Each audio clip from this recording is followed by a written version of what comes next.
Un homme a fait une chute de 8 mètres du pont Matard à Réduit. Il a été pris d'un malaise. Mauricienne tuée en France, la sœur de Sandra Joseph affirme qu'elle était victime de harcèlement. Vol de carburant dans les stations essence, la police indienne explique le mode opératoire. En Arabie Saoudite, les autorités ouvrent une enquête sur une jeune femme qui se promenait en mini-jupe en public. Bonsoir, il a failli laisser la peau. Un homme âgé d'une trentaine d'années est tombé du pont Matard aux alentours de 14h30. Il a atterri sur des rochers après avoir fait une chute de 8 mètres.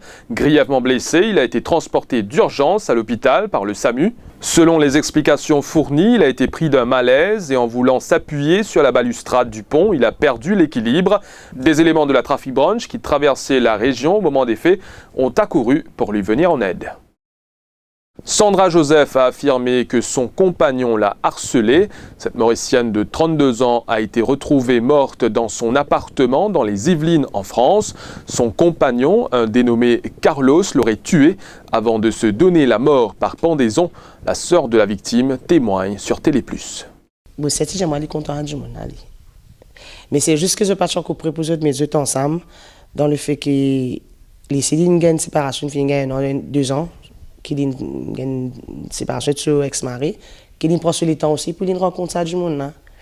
Il propose monsieur pour être sa fiancée, etc. Mais bon, après, je suis d'accord, je suis fait en couple.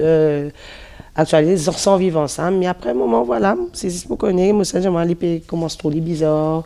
Il surveille monsieur, il surveille, comme monsieur, puis cause de même le message, je tire ça en bon terme. Mais comme monsieur, j'ai dit, mon père rembouillé, un endroit, il est trop là-bas. Trafic de compteurs à essence en Inde, l'accusé Prakash Nulkar a utilisé des puces électroniques. Ainsi, sur chaque 5 litres d'essence, l'appareil prélevait 200 millilitres. Notre journaliste Alvin Bangaroo s'est entretenu avec un des responsables de l'enquête. Le sous-commissaire de police de Maharashtra explique que l'interrogatoire du suspect est en cours, mais ce dernier refuse de tout révéler. Il a voyagé à Maurice, mais nous ne disposons pas d'informations concrètes par rapport à ses contacts chez vous.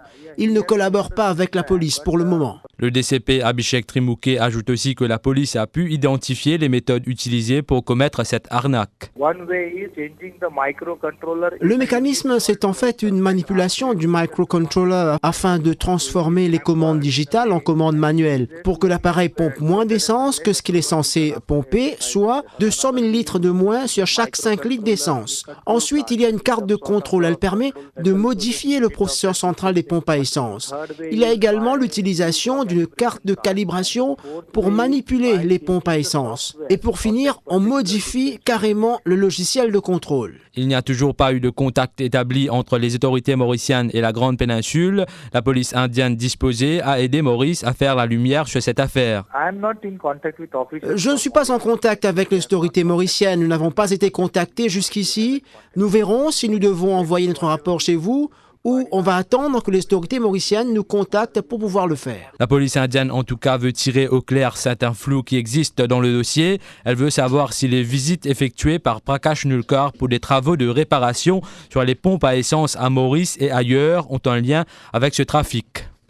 Le Mauritius Turf Club prend position sur les amendements à apporter à la GRA Act. Il déplore l'action unilatérale du gouvernement et lance un appel au dialogue. Ces amendements figurent dans le Finance Bill et seront débattus et votés demain au Parlement. Dans son communiqué, le MTC évoque l'un des revers que pourrait accuser l'industrie hippique locale. Il s'agit de la non-reconnaissance de nos courses hippiques par la Fédération internationale des autorités hippiques. Selon le MTC, la fédération ne saurait accepter une mainmise étatique sous quelque forme que ce soit. Et d'ajouter que les amendements proposés favorisent une ingérence de la GRA dans les affaires internes du club.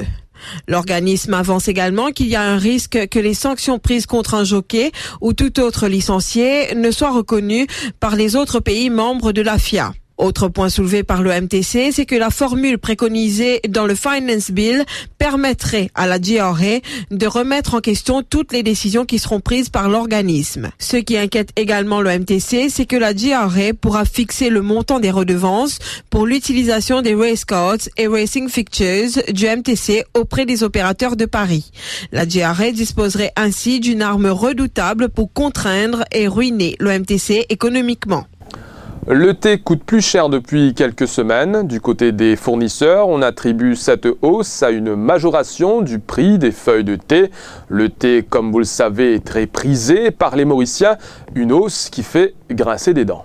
Bien, surtout pour les petits gens, parce que le travail grand matin, nous mangeons tout. 8 roupies, ça monte d'un coup comme ça, non, c'est un peu trop cher. Les Mauriciens, c'est cher. J'aime bien boire le thé. 3 fois par jour, mais je prends mon thé. Mais cette augmentation, c'est un peu trop. Au moins 2 roupies, 3 roupies. Mais pas 8 roupies, trop cher. On va faire aussi parce que gagner. Parce que c'est correct qu'on va gagner, mais si il monte, il ne va pas faire non, nous accepter. Le prix augmentation là, il me retrouve beaucoup. Oui, mais c'est pas ici. Ici, c'est assez cher parce que j'allais acheter la semaine dernière. Je crois que c'était 39 à 40 roupies, je crois. C'est un peu cher actuellement. Les autorités saoudiennes ont ouvert une enquête sur une jeune femme filmée en train de se promener en mini-jupe en public. Mannequin de profession, elle a posté sur Snapchat des images d'elle déambulant dans le fort historique du village d'Ushaykir. La vidéo, également publiée sur Twitter, a été à l'origine d'un débat sur les réseaux sociaux. De nombreux Saoudiens ont appelé à son arrestation. Et nous terminons aujourd'hui avec cette image insolite que nous a envoyée un internaute. Une découverte faite dans un jardin à paille. Il s'agit d'une margose avec des airs d'oiseau. Nous sommes arrivés à la fin de ce journal. Merci de l'avoir suivi. L'info en continu sur le www.defimedia.info.